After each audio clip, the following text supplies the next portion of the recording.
Akshat Jain. Yes, sir. Akshat, give a brief description about yourself. So my name is Akshat Jain. I am 23 years old. I was born in Jaipur, Rajasthan, from where I've done my high schooling.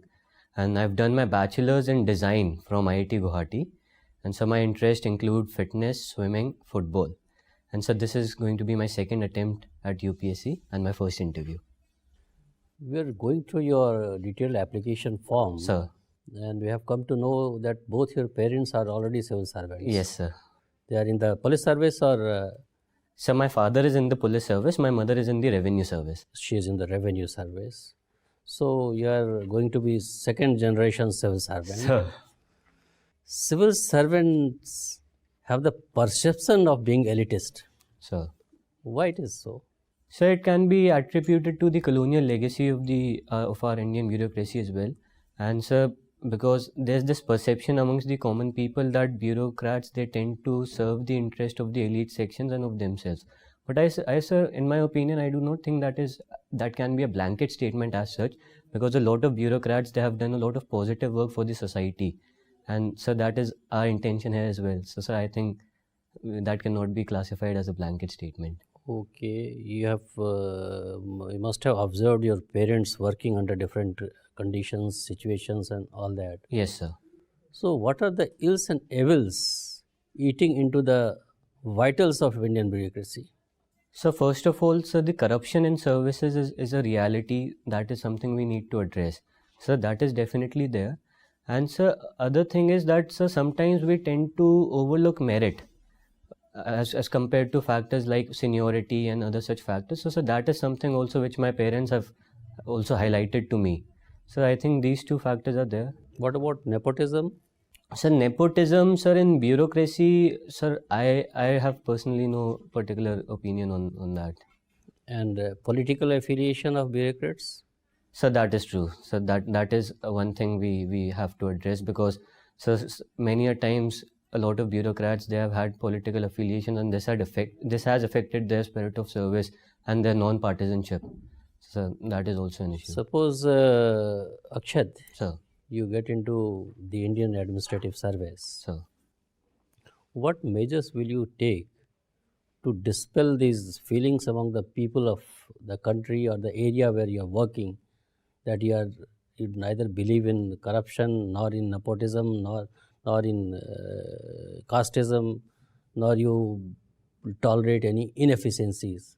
So what measures you will take? So first of all, to tackle the issue of corruption, what I believe is that we need to make use of the technology. We have to enhance this particular technological interface, because that can eliminate a lot of corrupt practices. And so second, in my opinion, each and every department, it should have an in-house investigation mechanism, so as to keep a supervision on its officers and to ensure that proper working environment is there in all our departments. And so we also have to work on the service citizen interface. So particularly at the grassroots level, for example, sir, in the police service, at the constable level, because these are the sections of officers that are interacting with the public. So we need to adequately train them. And sir, in my opinion, also we need to, like I said, have to periodically train our forces, and especially at the lower levels. So sir, in my opinion, these particular steps are required. Okay, you are made Secretary Tourism, or in your own state, that is Rajasthan. Sir. And I happen to visit you, call on you, and you are a good friend of mine, and I want you to take me to Jaipur to see the places. So where all will you take me? Sir, in Jaipur particularly, sir, I'll take you to the forts and palaces, like the Amer Fort, sir, I'll definitely take you. And sir, I'll also take you to the Jantar Mantar in Jaipur. And sir, apart from that, I'll take you to the Albert Hall Museum.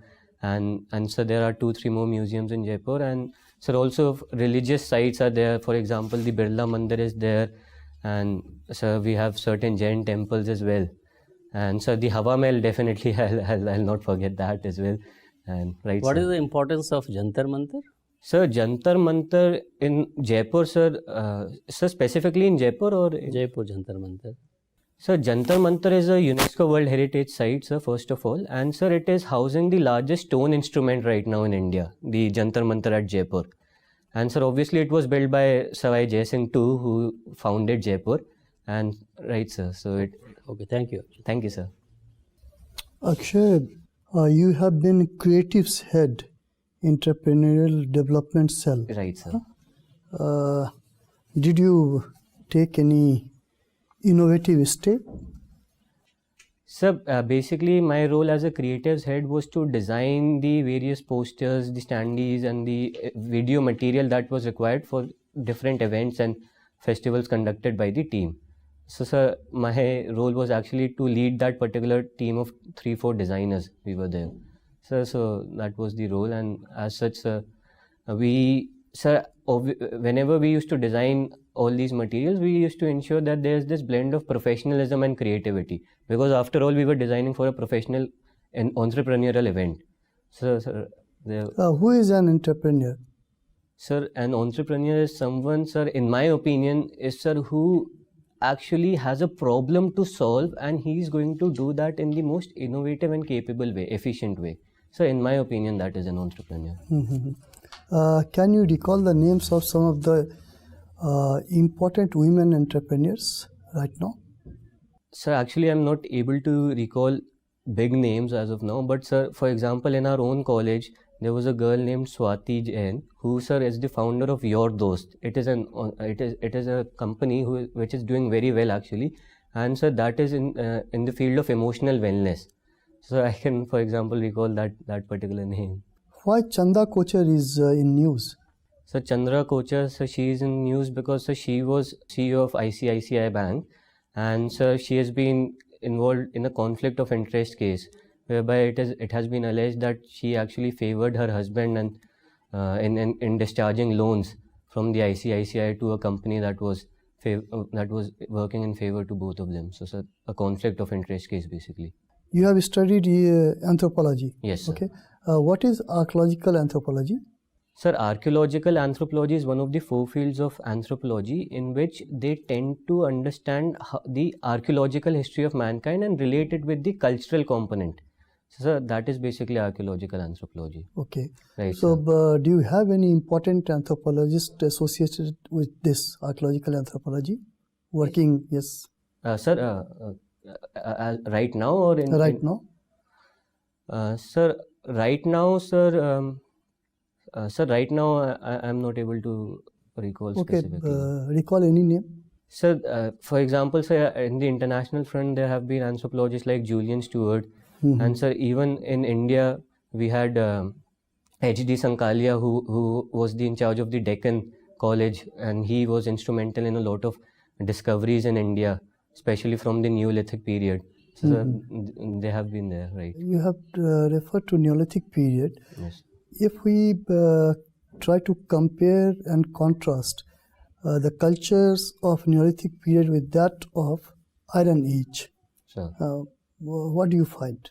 So actually, Neolithic period marked a revolutionary phase in our mankind, in the sense that we began to domesticate animals and we began to have proper agricultural production. Sir, Iron Age actually was actually kind of, you can say, fast tracked the process, because through iron implements we were able to clear the forest, we were able to clear the land and bring more land under cultivation, as well as increase our agricultural efficiency.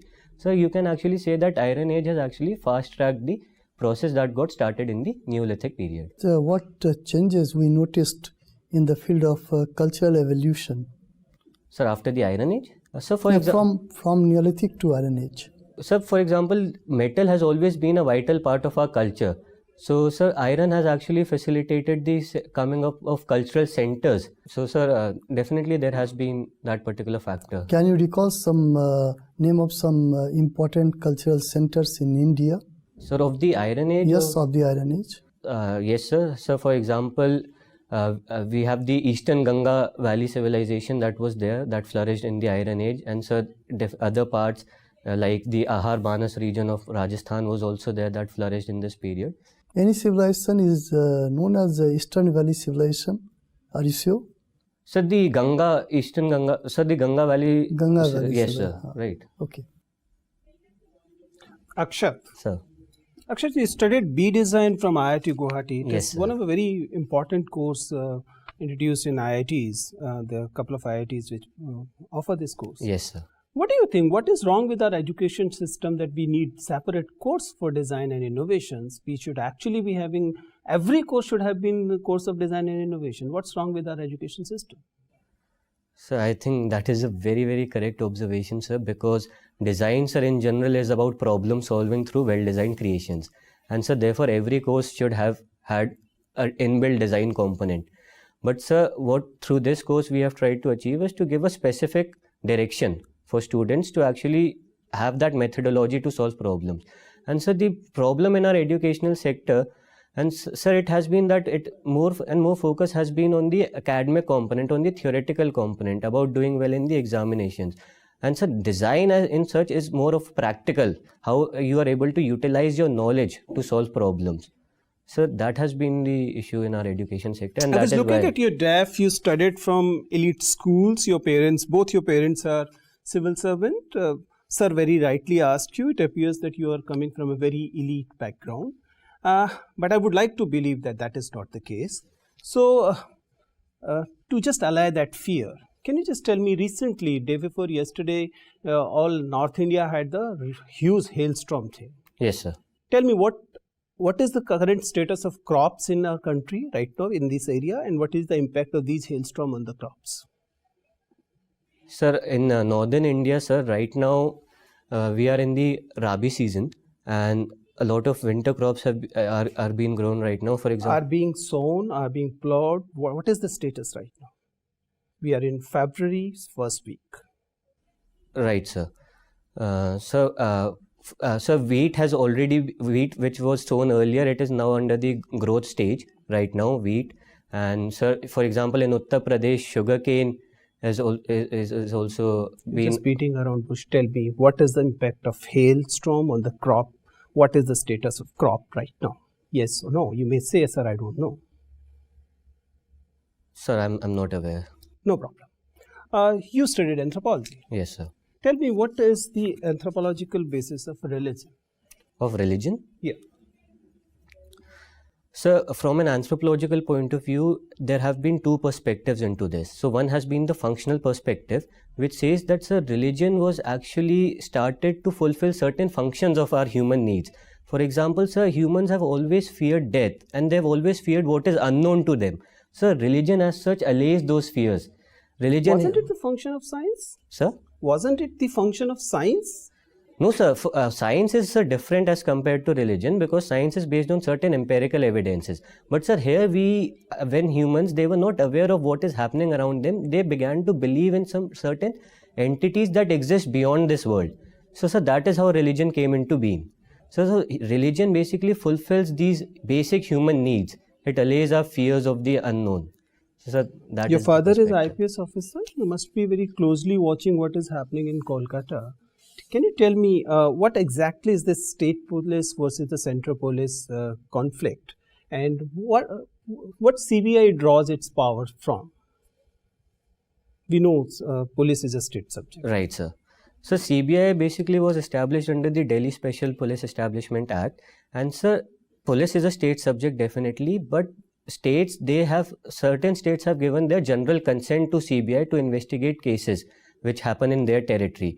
But sir, for example, West Bengal is not one of those states that has given that general consent. So what has happened is, sir, the CBI was investigating certain cases in the chit fund scam, and they wanted to investigate the DG, the officer of the West Bengal cadre. So sir, they had been directed by the Supreme Court also to investigate into these cases, and as such, sir, the law of the land, if the constitutional courts allow the CBI, then they have the authority to investigate cases in any territory. So sir, they went to investigate there, and unfortunate incident happened there, and so that is basically the brief background of this. So what do you think? What provisions in the constitution can be put to force so that such a conflict is avoided? Sir, provisions of the constitution, sir, I cannot say as such, but sir, we have to have a proper mechanism of coordination between the center and the states. And so that has to be respected. So for example, a proper memorandum of understanding, a proper standard operating procedure has to be there, sir, in my opinion. You're still single? Yes, sir. We are in Fab. Propose to this water glass.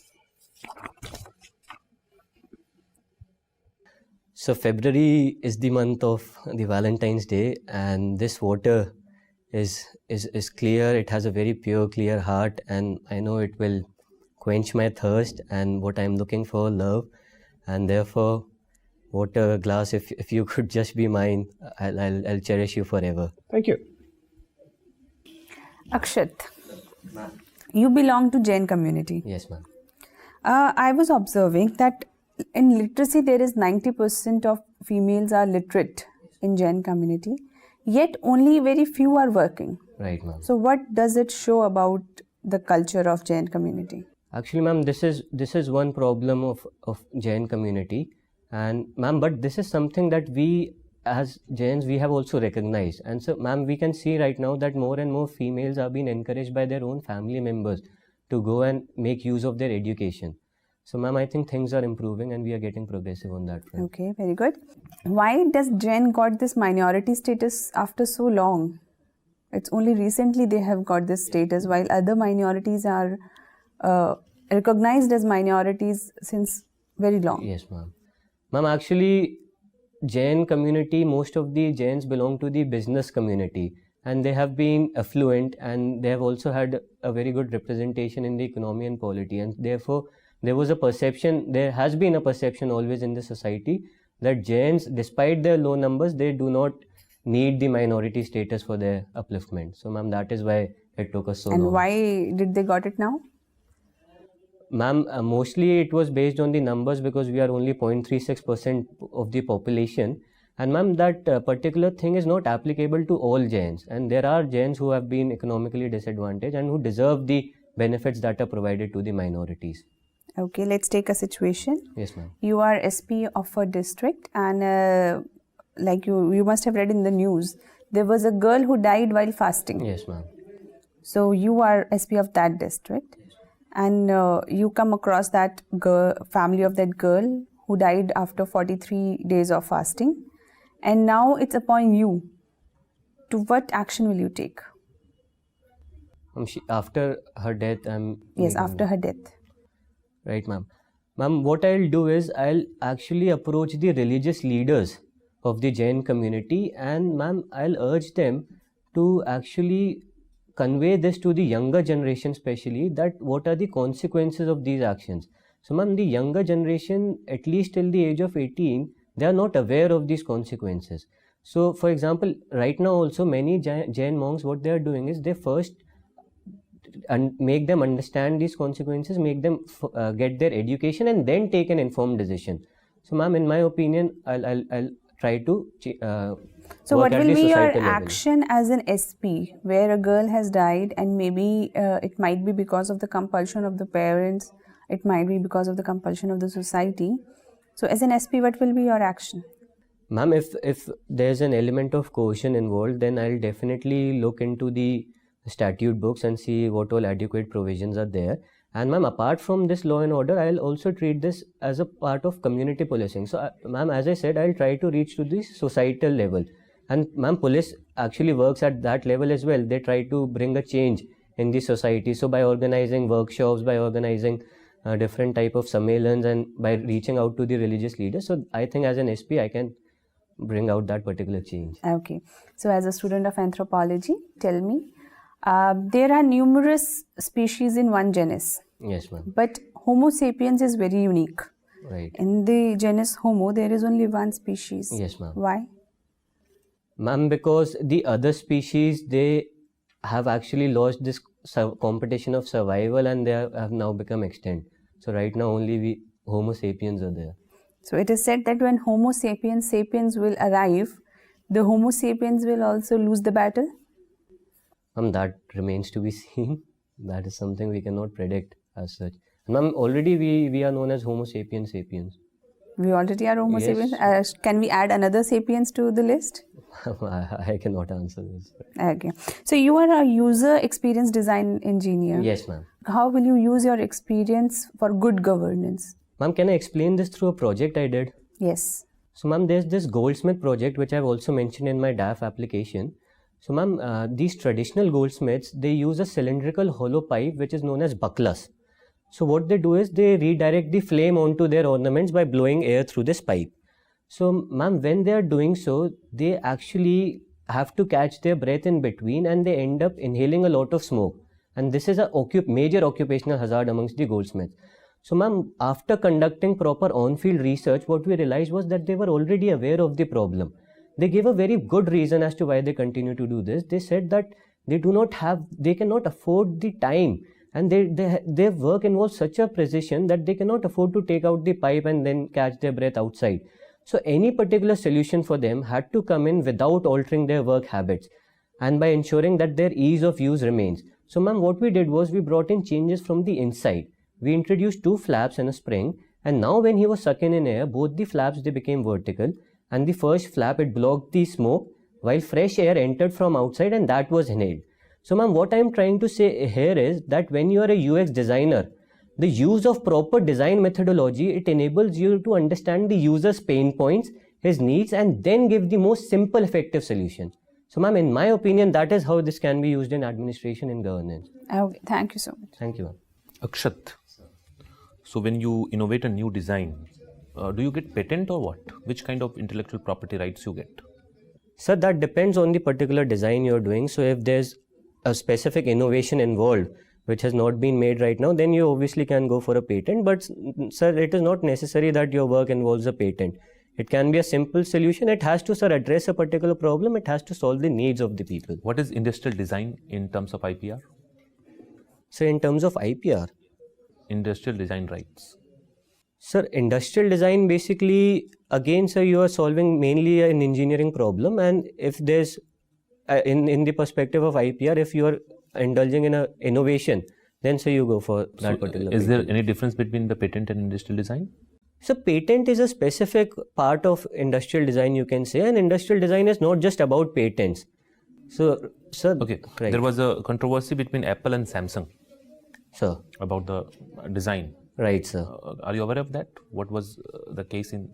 Sir, I am not exactly aware of the minute details, but sir, I think Apple alleged that Samsung stole a design feature of the iPhone and they incorporated in their own phones. But sir, I am not able to recall the exact design feature. What do you think about 3D printing, and which are the areas where 3D printing can be very helpful? So I think 3D printing is a very, very important innovation, a revolution. And so because we have already seen it is being used in the fields of healthcare, it is being used in the fields of engineering, and sir, even in advanced fields like biotechnology and nanotechnology, biotechnology. So sir, I think yes, definitely 3D printing is one area which has a huge potential in solving the needs. In nanotechnology, we use a term assembler and replicator. Sir, Are you aware of that? No, sir, I'm not Okay. aware of it. Even we have gone beyond 3D printing. Nowadays, the news is coming that we have developed 4D printing. What is the concept of 4D printing? Sir, I've not heard about it. You know about plastic microbeads Yes, sir. and the environmental hazard? Right, sir. Can you tell me something about that? Yes, sir. So these plastic microbeads are generally found in your cosmetic products in general, and sir, the hazard is that these are non-biodegradable. So they often end up in the soil, they often end up in the marine sources like in the oceans, and there they contaminate the environment, and they affect the entire ecosystem. So sir, that is basically the hazard. Nowadays, the new environmental threat that has emerged is polar vortex. Sir. Are you aware of that? Yes, sir. So I am aware that because of this, the countries like USA and Canada, they are facing sub-freezing temperatures that has been unprecedented. It is just reverse of global warming. I mean, even Trump is questioning Right, sir. that where is global warming. So don't you think that, I mean, global warming is a hoax created by the developed country to sell their energy equipments to the developing country? Sir, in my opinion, sir, this is not the case because sir, global warming is about climate change, and sir, this is a weather phenomena. So sir, this is a one-time phenomena, and sir, global warming has brought in a long-term change. So, for example, already in the past century, we have since the Industrial Revolution, we have seen that global temperatures on an average, they have been rising at an unprecedented level. So we cannot compare this with one particular event that has happened in this particular season. So I think these are something we cannot compare. Okay, let's consider a situation. You are a young unmarried guy, and let's say after getting into job, you went for a marriage, and it is ideal marriage, right? But all of a sudden, the girl father, he said that we have already had a pact since childhood of the girl that whenever you get married, I'll gift a car. And the girl's father, want to gift a car to the girl on the very marriage day, where the wedding is taking place. What will be your take? Will you allow to get this car or not? Sir, in my opinion, sir, I'll not allow this because, sir, this creates an obligation. It creates an obligation on me. It creates an obligation on my family.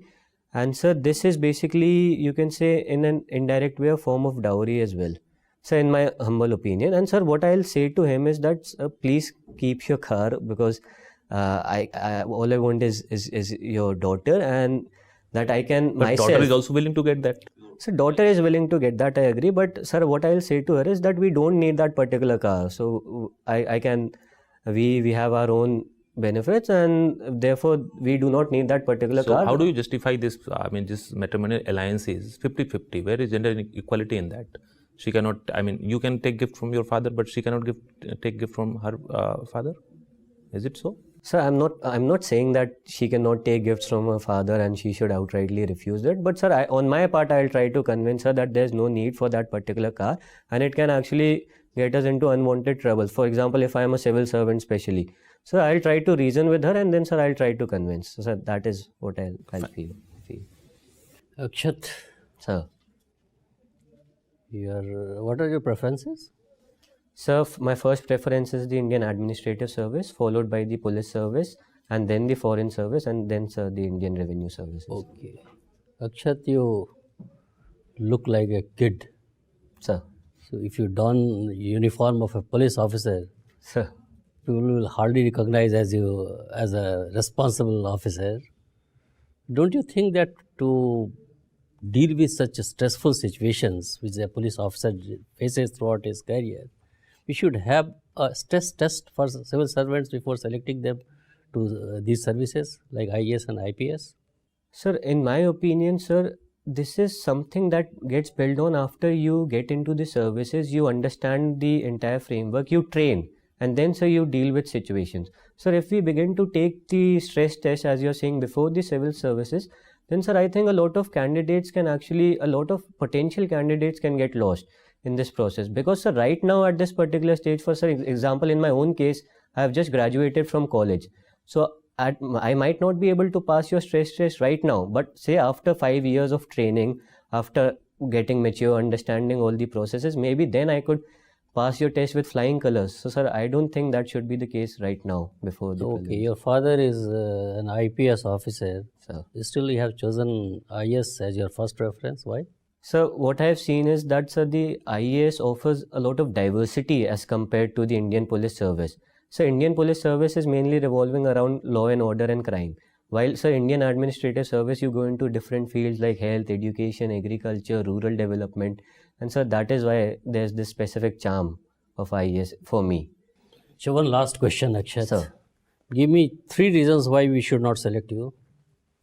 So, I don't think there's any reason you should not select me. You can't think of even a single reason why we should not select you.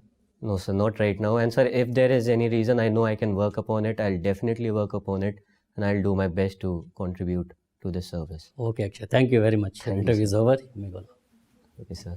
We go now. Thank you, sir. Thank you so much. Thank you, ma'am. Thank you, sir.